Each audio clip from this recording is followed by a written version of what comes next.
Okay. Good evening to everyone. Uh, I am not putting up a presentation. It is just a few points with some experiences thrown in. The idea was that when I said yes last time, then I thought of what can be put together on a subject like this that has not already been seen or experienced by a forum such as this across the wide variety of work styles and the work experiences. There was no way that a presentation was going to match up. I just said, okay, let's share some experiences and have a talk more than actually going through with a presentation. So here goes. Uh, the topic is basically project management and HR. Now, HR is a subject all of us know, at the same time, all of us struggle with. It's not something that can be caught, I believe, in a lifetime. There's so much to it. It's basically about another person or another group of persons and how well we are able to relate to them. So just a few points that I want to cover with all of you and then put it up for a discussion. See, the context is I'll just summarize and not go into depth on any of the definitions and things like that. But overall, as a company, HR is meaningful if it is oriented towards maximizing the people's performance in line with the company goal. For the individual, it's about being oriented towards my growth, my opportunities, my development, my achievements, my capabilities. So bridging the two requires a lot of effort from all departments put together, and HR is definitely at the center, and it has a huge role to play in supporting all the other teams to come together and bridge these two requirements. Now, basically, three focus areas: hiring and deployment of people, retaining and planning for the future, which includes learning and development, and performance measurement along with its rewards and exits that will come. Now, for a company, HR is basically a bunch of processes, programs, budgets which can be spent. All that is put together based on the company's goals and expectations. Now, this takes time to put in place, and naturally, as a corollary, takes a lot of change. As and when we want to, it is not something that can be changed quickly. However, HR today, in the atmosphere that we are facing today, including the COVID kind of icing on the cake, uh, it's facing a massively changing individual and social mindsets, demanding a lot of flexibility and nimbleness. And that's where I see a challenge really coming up in a far sharper way in today's environment. Let's look at some of the factors that we come across. One is lifestyle pressures. They drive employees to change jobs more often these days than, let's say, 2010, if I take it as a benchmark. Yeah? The lifestyle pressures like EMIs. Where earlier when somebody would exit the company, there would be a variety of reasons, but EMIs rarely came to the surface. These days, EMIs are among the top 2 or 3 reasons that are given, saying that, look, I cannot manage with whatever I'm getting over here. I have too many liabilities. My EMIs are too high. So that's the lifestyle change. Now, here, when I speak all this, I'm not judging it. I'm not trying to say what is right or what is wrong. Just trying to say that this is what the situation is. And this is the environment in which HR has to function. Now, work from home is something that's a reality for all of us. And yesterday's news also says that the Prime Minister has announced some changes to the ITES compliance requirements, which the industry is hailing as a big step to generate more jobs in the smaller towns. So, with more job options coming up in hometowns and people not willing to move around as much as it used to be before, that increases challenges for HR to keep people connected while they are dispersed all over the place. Now, this is something very common to project management as a field. People also seek very quick rise in a career now. Social pressures play a big role for that. Someone's got a vehicle that is better than mine. Someone's got a home that's better than mine. Someone's children study in a school that's better than what I am able to afford today. So can I do more? Not that these reasons did not exist before, but just that now they are coming out much more sharply, and they are factors that need to be considered very seriously by HR as a discipline. Also, thanks to COVID, the fuse in people's minds for triggering a decision of either quitting or getting very upset with a team member, those fuses have become very small because there's a lot of stress built up in the individuals. Financially, a lot of hardships that are going on today. There are other stresses that have come up due to work from home and all that. So fuses have become very small. So we have to be able to manage that in a different way. More working women, that is leading to a change decision matrix for men. Earlier, it was men who were leading the show as far as earnings were concerned. So holding a job was far more important. Today, there's a little more flexibility. So the approach from organizations is more now having to get oriented towards inviting people for taking up work with them rather than actually giving a job. So the situation is changing. So HR obviously has to adapt to this kind of a requirement. So let's look at the challenges quickly. Yeah? Project teams, historically, they have generally been run as a technical system and not a system. That has come in more recently. Basically, project teams are task-oriented, using systems, procedures, efficiency in delivery. These are the watchwords. These are the appraisal benchmarks. These are the performance benchmarks. Behavioral systems don't really figure very much in that. And there are many reasons for that. See, one of the things is that people are expected to virtually hit the ground running. There's no time to ease into the job.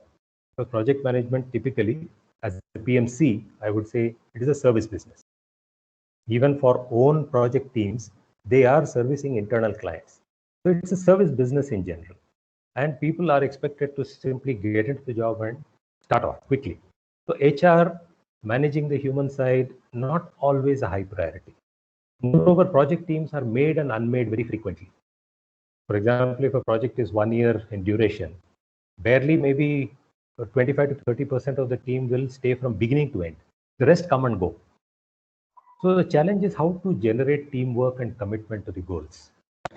What can we do to make that more successful in an environment which is changing very fast? Also, during the life cycle of a project, there are again changes in roles, changes in expectations that come up. It's like a kaleidoscope moving all the time. So how do we get teamwork to start between the team members quickly and maintain commitment to whatever the project goal may be? Another challenge that we face as project teams is that we are widely dispersed. Let's say as Fabs, if I take an example, we have got office in Bangalore, but our projects go on in Ludhiana or maybe in Gujarat, or right now a project going on near Bhuj. So how do you keep this entire team connected and saying that we are one? There's a single direction towards which all of us are working and achieving the necessary training and development that is a very clear requirement that keeps coming up. Another challenge that when we talk of training and development is that not everyone in India has a good English education and learning on the initial jobs that we get. So the struggle with communication, language, and another factor is basically saying, or not saying, I would say, being afraid of talking to people in authority. This is a problem that is a cultural issue, but it is there far more pronounced in the tier 2, 3, or 4 towns. Urban India seems to be slightly changing on this, but the mass is still having the same mindset. Short-term projects, we have challenges on the appraisals. What can be a meaningful appraisal? Tick the box is easy to do, but how to keep it meaningful so that people are still connected and they don't feel that some exercises happen for the sake of doing so. Giving and taking feedback. Now, this is a huge challenge, not today's alone. It's been there for God knows how long.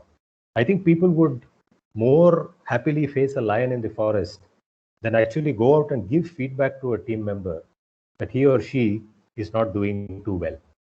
Praise is very easy, very quick.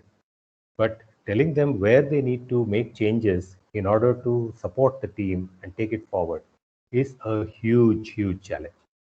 For example, there are many cases where not only as Fabs, even in my prior experience, uh, I've had team members come back and say, no, I have told this guy or this person that he's not up to the mark. So I ask, okay, how did you go about telling him that? The normal answer is that when this happened, I told him that it was not the right thing to do. When something else happened, I said that this is not expected from you. I said that's all fine, but how does he know that those specific feedbacks all put together means that he is not doing well and that you want him to do something different?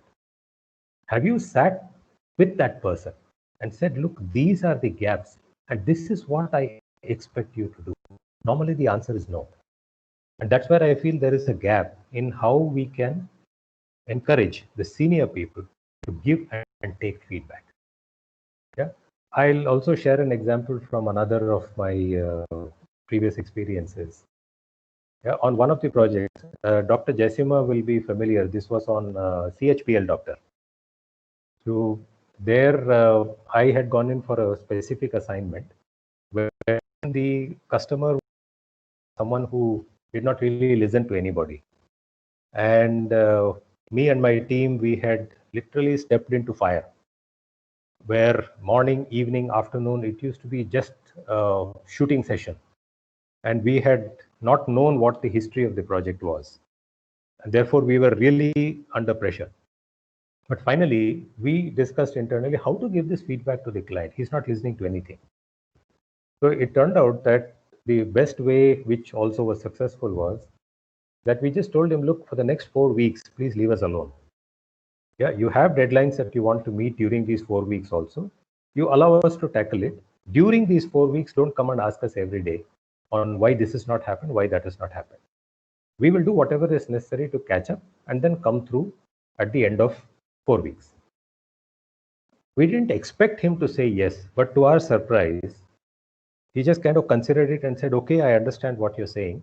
I will leave you alone for the next 4 weeks, but that doesn't mean I'm not monitoring you. He said, yes, please continue to monitor and we'll continue to report. The only thing that we are asking you is to stop shooting at us. And it worked. So in most cases, I mean, there are several other examples. I use this only as a template, but there are innumerable examples where when we face up to a situation and actually give feedback in a meaningful way, mostly the responses are positive. We rarely come across a situation where the responses are negative.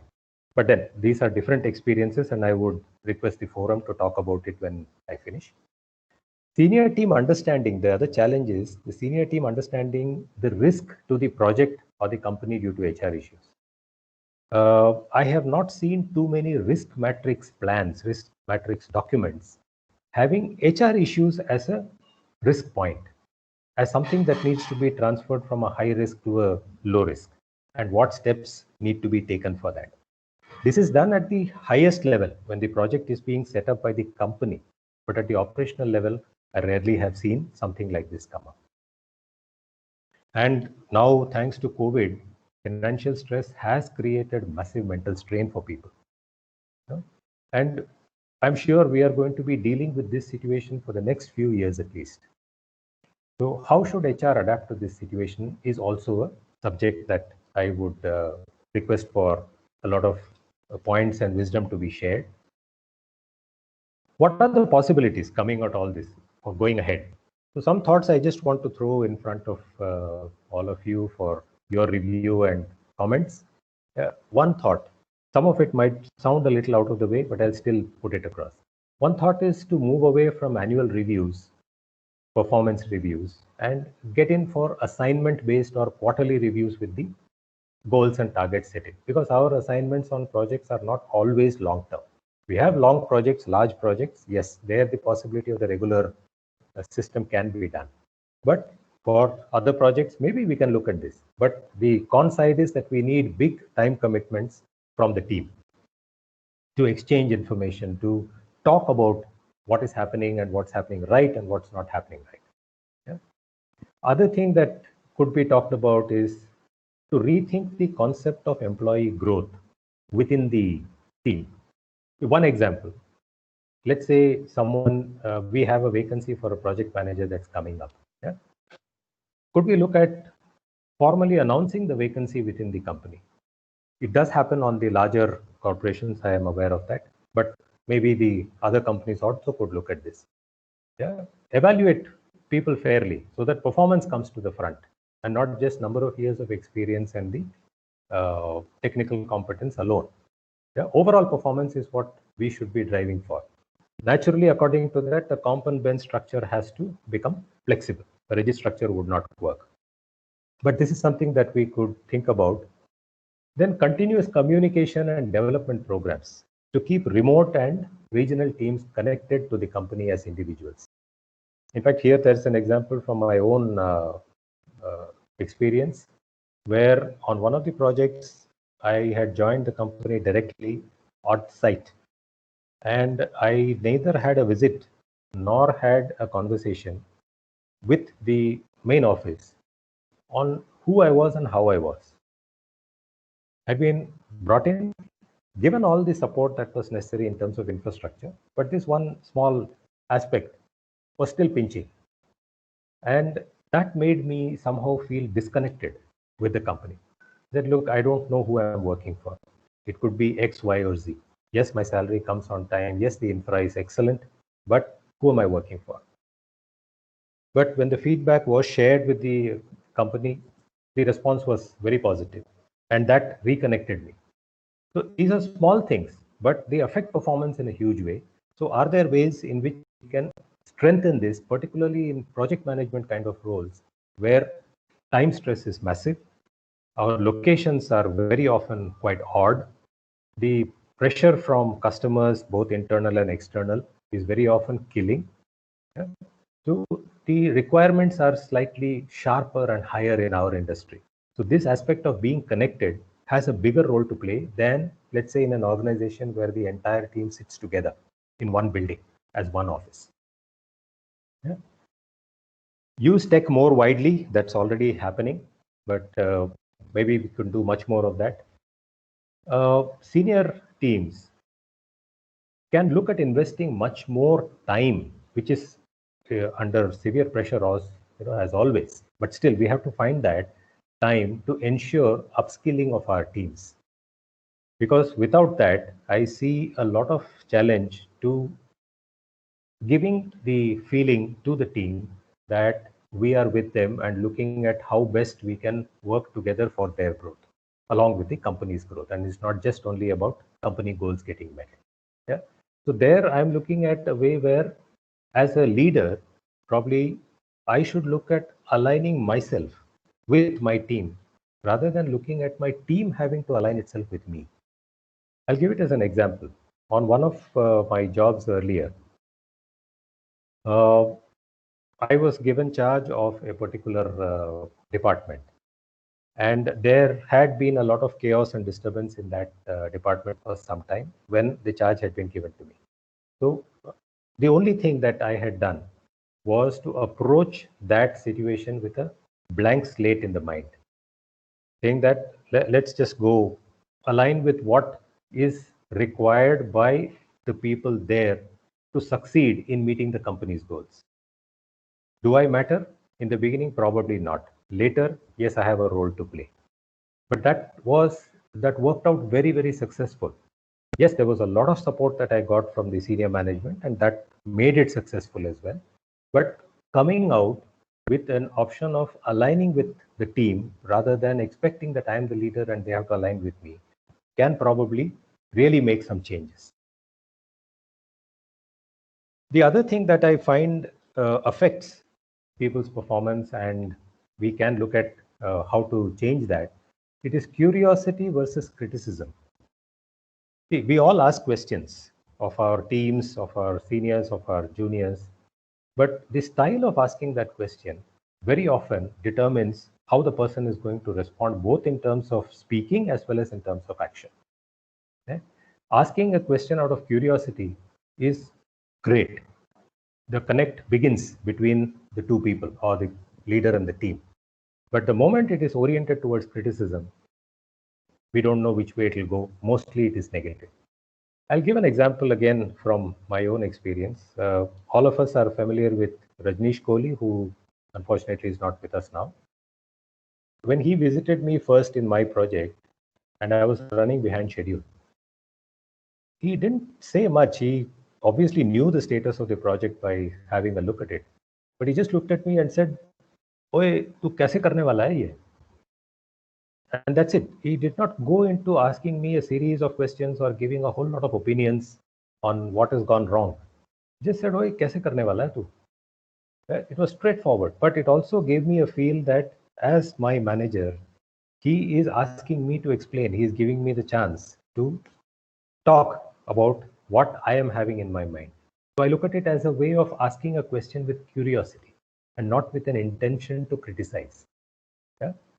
After my explanation, he also said, "Okay, what do you need to do whatever you have planned?" Again, simple, straightforward, not going into too many details of criticism. That you could have done this, why not you do this? Have you not even looked at this option? Nothing like that. Just asking me, what do you need to get there? Yeah. So it is something that is a style of asking questions, reviewing, curiosity versus criticism. Yeah, this is a distinction that I would always put up. Giving and taking feedback. This is something as we covered before, it's a problem. Team retention skills critical. Any managerial role. Now we have a lot of soft skills that gets bundled into this. Normally soft skills training goes for one by one, never bunched under this team retention possibility. So I believe we can look at this and have something that is really able to hold the team together. Last question. What makes people reach out across distances sometimes, across tables sometimes, just to talk? The amount of time that we are able to invest for a personal connect, that is something that we have to look at opportunities to bring in, which is tough but doable. When I say tough and doable, I think COVID today has taught us that. What we thought was not possible, never possible, all of that is happening. Look at IPL the way it is just now getting concluded. People living in a bubble, no audiences, training in hotel room balconies, while trainer is in the central courtyard. I mean, things that could never have been imagined. But it's possible to do it if we set our mind to doing it. So that's the thought that I would have. So what's the bottom line queries that I'm putting up? One, how to redefine human performance in project management. What are the best practices that we can modify today to obtain people's sense of belonging and commitment? And third, how to get continuous education, reskilling, upskilling embedded into the regular routine. Just like we talk about quality, safety, progress, all of that comes in. This also needs to come in so that people are getting skills required for them to match the current requirements of our projects. Yeah. With that, I throw it open and ask for opinions, comments, thoughts, anything. Most welcome. Any thought that is coming to mind. Yes, Tony or Nimish.